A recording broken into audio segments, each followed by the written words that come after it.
Welcome to The Last Breakfast. Please enjoy the video. In this video, I will show you how to open your Chevy Malibu with a key. First, find the keyhole on the driver's side door handle. Insert your physical key all the way in. Then, simply turn the key clockwise to unlock the door. This is the most straightforward method for gaining entry when your remote isn't available or working. It's a reliable way to get into your vehicle quickly. Sometimes, the keyhole might be hidden for a cleaner look. If you don't see it immediately, check the driver's side door handle for a small, removable cover. You can usually gently pry this cover off with a flat tool or even your fingernail.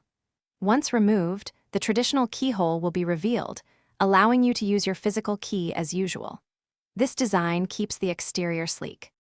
If you need to access the trunk, many Chevy Malibu models also feature a separate keyhole specifically for the trunk. Locate this keyhole, typically near the license plate or on the trunk lid itself.